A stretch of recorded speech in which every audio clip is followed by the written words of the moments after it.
Oui, salut et bienvenue à tous les membres d'Acadia Cybersec.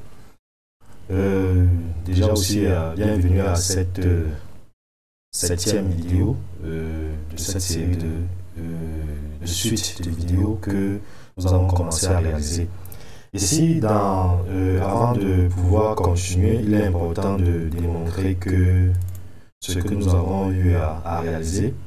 Dans cette vidéo, nous allons réaliser la connexion depuis Internet via le client, via OpenVPN.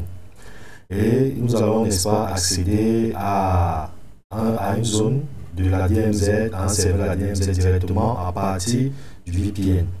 Donc, je tiens à rappeler ici que nous allons utiliser OpenVPN parce que OpenVPN, n'est-ce pas, actuellement c'est le meilleur VPN, bien plus important que MPLS et IPsec, parce que IPsec, pour exemple, est un VPN propriétaire Microsoft et qui ne fonctionne que sous Windows.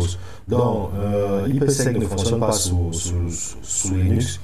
Et IPsec également aussi fonctionne avec des solutions propriétaires telles que Cisco.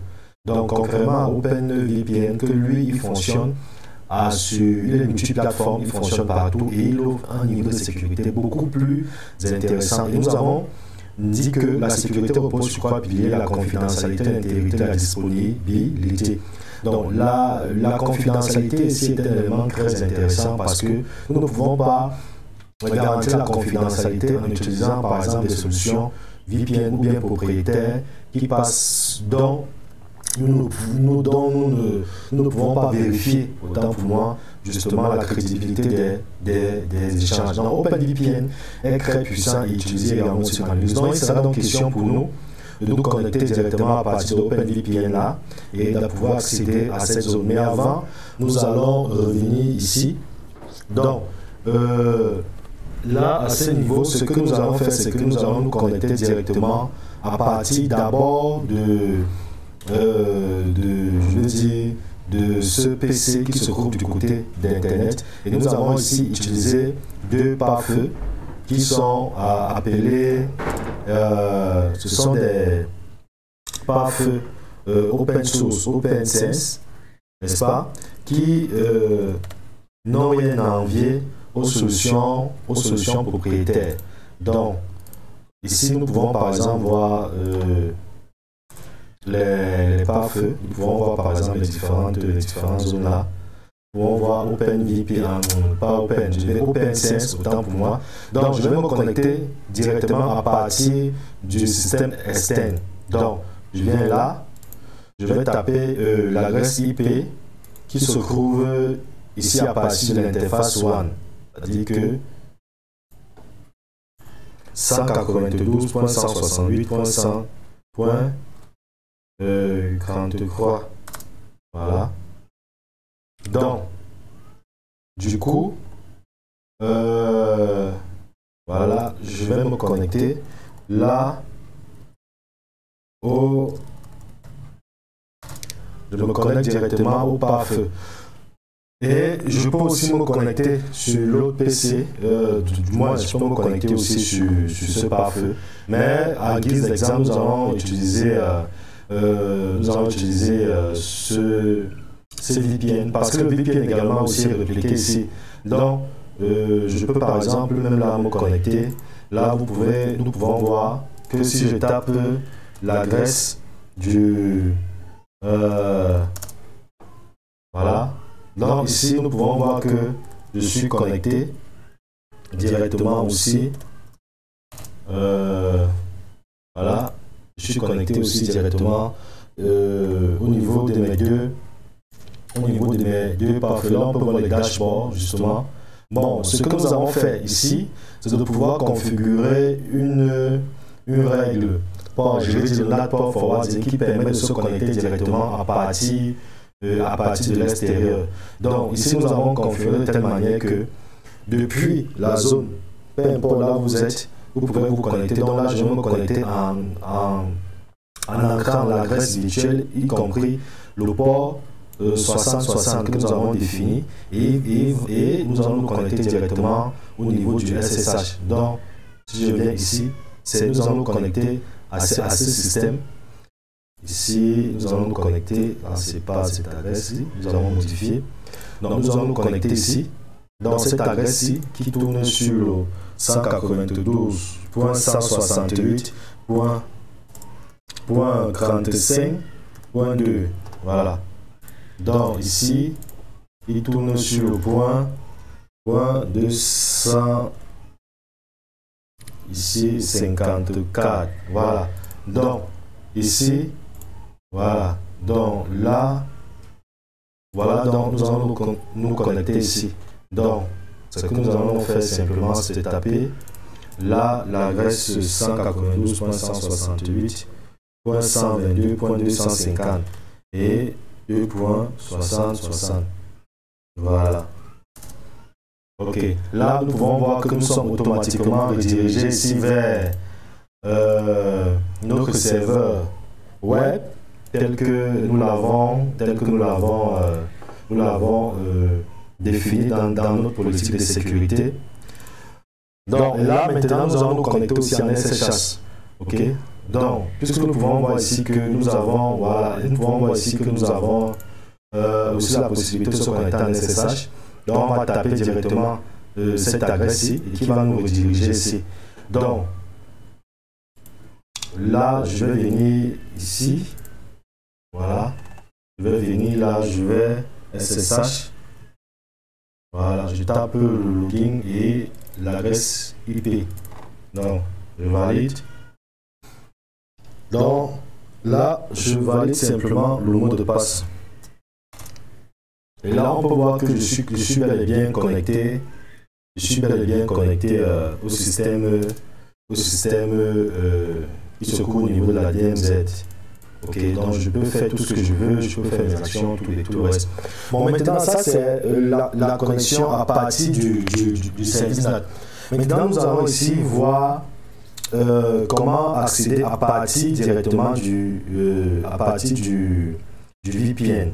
Donc là, nous avons configuré ici un VPN, un client VPN qui va se connecter directement à partir de son certificat que nous aurons créé. Et bien sûr, pour créer un certificat, il faut créer un certificat numérique, serveur certificat et toutes les informations relatives à pouvoir garantir la sécurité. Là, on peut voir par exemple, nous avons utilisé SHA-4096, je veux dire l'algorithme RSA SHA-4096, n'est-ce pas, ici AS pour les changements des clés, SHA-512.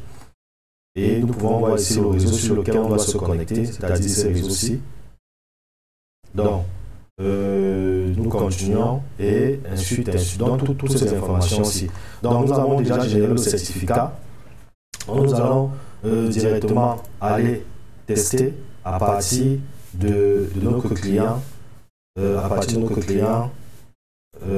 ici. Donc, voilà le certificat que nous avons généré ici.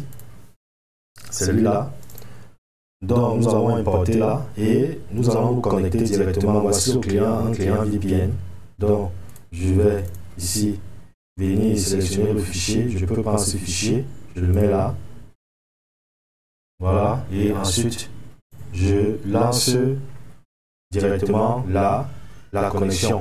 Donc, et comme je l'ai dit, la connexion VPN déjà se passe de manière directe. Ça se passe de manière directe. Mais dans la politique de sécurité voilà, là on peut voir que la connexion s'est effectuée avec succès.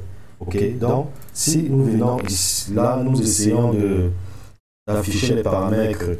Là on peut voir que le tunnel a été effectivement créé. Le tunnel que nous avons défini ici a été créé. Voilà ce tunnel là. Donc si je reviens là, OpenVPN. Ici. Donc ce tunnel a été automatiquement créé et là il s'est connecté depuis Internet. Donc voilà justement le tunnel là ici. Ce tunnel là a été automatiquement créé et c'est cette adresse-ci c'est l'une des adresses qui est récupérée ici. Et c'est ça que nous pouvons voir ici. Bon, du coup, je peux essayer maintenant de me connecter en accès direct en tapant directement l'adresse IP qui se trouve au niveau de notre... tape directement l'adresse de la DMZ, du serveur de la DMZ, sans ne plus passer par un mandataire qui sera chargé de rediriger. Donc ici, je passe directement, je tape directement l'adresse IP là, et on peut voir que on va tester. Donc, 192.168.35.2. Voilà. Bon, là, on peut voir que le ping passe directement. OK? Donc, du coup, si je veux même accéder directement même au service au service SSH 192.168.192.168.45.2. Voilà. Je me connecte.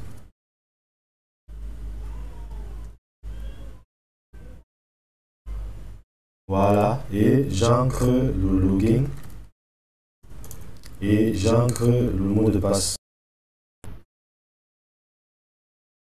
Voilà, là on peut voir effectivement que je me suis connecté directement à partir de l'adresse IP. Donc je ne suis pas passé par le NAT. Je veux dire quoi, c'est un réseau local étendu parce qu'il y a un tunnel qui fait une connexion directe. Donc, si je veux me connecter aussi directement à partir de notre serveur, je n'ai plus besoin, par exemple, de venir taper le 192.108.250.6060. Je tape simplement l'adresse ici, son adresse IP 168.68.45.2.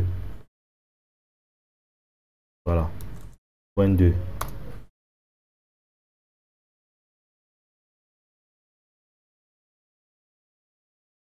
Donc, directement, nous pouvons voir qu'avec le VPN, on n'est plus obligé de passer par rapport à une redirection NAT. Donc, c'est ça la puissance en fait. Et c'est avec OpenVPN que nous accédons directement au service et que nous pouvons garantir une meilleure sécurité. Voilà, donc là on peut voir que nous avons accédé directement au serveur qui se trouve ici à partir d'internet.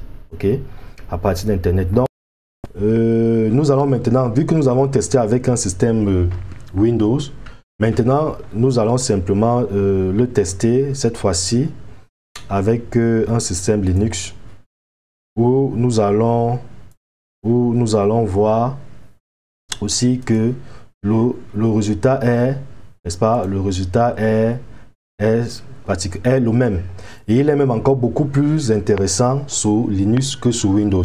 Je tiens à rappeler que ce certificat-ci, c'est un élément extrêmement important qui ne doivent pas tomber en de mauvaises mains. Hein. Ils ne doivent pas tomber en de mauvaises mains parce que si par exemple la personne réussit à avoir les accès, réussit à avoir le mot de passe et tout le reste, vous pouvez imaginer qu'il pourra se connecter et faire ce qu'il veut. Donc c'est pour ça qu'il est fortement recommandé de pouvoir crypter ce fichier. Ouais, ce fichier là, voilà, c'est lui ici, de pouvoir crypter ce fichier et afin de pouvoir le stocker et non pas de le stocker directement en clair. Donc maintenant, ce qu'il nous restera à faire là, c'est de pouvoir tester, voilà, de pouvoir tester directement via notre système Linux.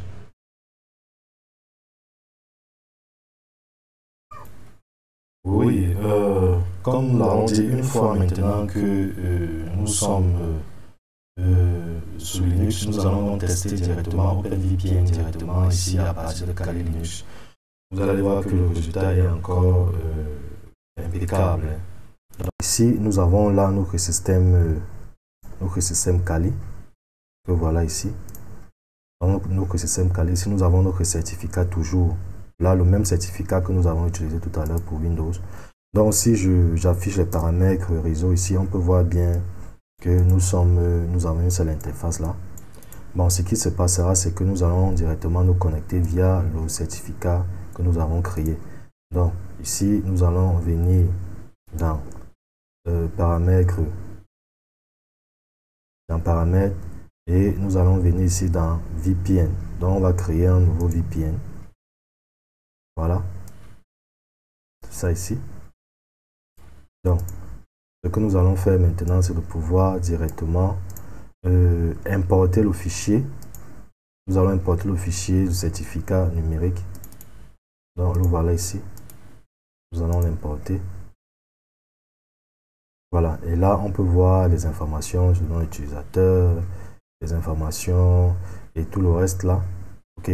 Donc, du coup, je vais ajouter donc le fichier. Et maintenant, ce qui s'est passé, c'est que je vais activer. Et là, on va voir ici que, voilà, ici on peut voir qu'il y a un cadenas qui s'est ajouté là. Il montre qu'effectivement, nous sommes déjà dans un tunnel sécurisé.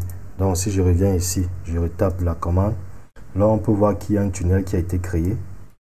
Et donc, on peut voir ici qu'un tunnel, justement, a été créé. Là, on peut voir ici qu'un tunnel a été créé et qui tourne toujours sur cette adresse-là, cette adresse-ci. Donc, voilà. Et là, nous allons maintenant essayer de nous connecter directement à partir de... Nous allons nous connecter ici et nous allons avoir accès directement à ce système distant. Donc, nous allons essayer de taper un ping. Disons un ping de 192.168.35.2. Vous pouvez voir que le ping passe très bien. Et là, nous pouvons, je tiens à rappeler que c'est cette adresse-ci. Donc ici, je peux même directement aussi accéder. Hein, je peux directement accéder à au SSH, protocole au système direct 45.2. Donc là, je valide clé et j'ancre le mot de passe. Voilà, ici on peut voir que j'ai bien accès au système. J'ai accès au système distant, au système qui se trouve au niveau de ma DMZ. D'accord. Bon, maintenant, nous allons aussi tester. Nous pouvons aussi faire la même chose avec le web, avec tous les services que nous aurons eu à appliquer. Bon, je tiens à rappeler que vraiment le VPN ici, lui, il offre un accès direct, pas besoin de NAT, pas besoin, n'est-ce pas, pas besoin de passer par certaines, je veux dire quoi, par une redirection, par un port forwarding en fait, pour que ça puisse fonctionner. Non, lui va directement à la cible. C'est pour ça que les connexions VPN ont souvent des connexions directes, les accès directs. Hein, c'est-à-dire qu'il n'y a pas souvent des intermédiaires. C'est pour ça que lorsqu'il y a énormément d'intermédiaires, ici les VPN ne fonctionnent pas. Bon, bien sûr, l'objectif ici étant atteint, il est donc important pour nous de comprendre que, en fait, rien n'est impossible. Lorsque nous avons une bonne politique de sécurité, nous pouvons réaliser même des cyberattaques d'envergure, des tests d'intrusion vraiment de très haute qualité.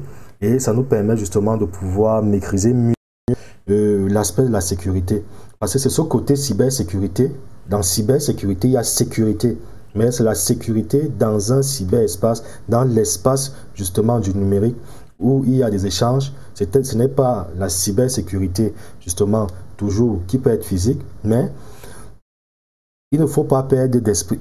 Il ne faut pas perdre que c'est la sécurité que nous visons. Même lorsque nous faisons des cyberattaques, lorsque nous infiltrons des systèmes pour pouvoir récupérer des informations, voilà, c'est l'objectif, c'est de pouvoir, disons, éprouver le dispositif de sécurité afin de pouvoir le renforcer. Donc, ici, par exemple, nous pouvons directement accéder à partir de son adresse IP 192.168.35.2. Voilà. Donc là, on peut voir que j'accède directement à mon interface. Là, si je veux accéder, par exemple, au chat, si je veux accéder ici aux bases de données. Bref, je peux accéder directement là à tous mes services à partir du VPN. Ok, à partir du VPN. Et ici, je peux aussi accéder directement à partir de voilà, base de données, consort. Voilà, en fait.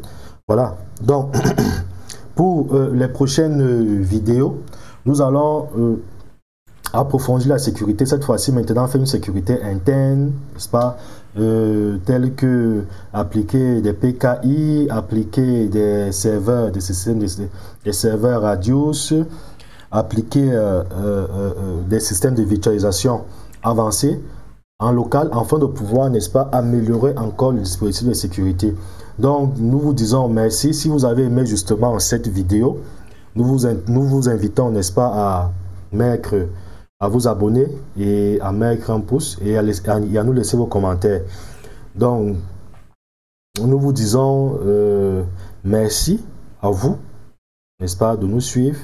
Et nous sommes disponibles donc vous allez voir les différents liens pour pouvoir accéder au programme Arcadia Cybersec, et vous pouvez y accéder et poser vos questions. Ok, on vous dit merci et à la prochaine vidéo.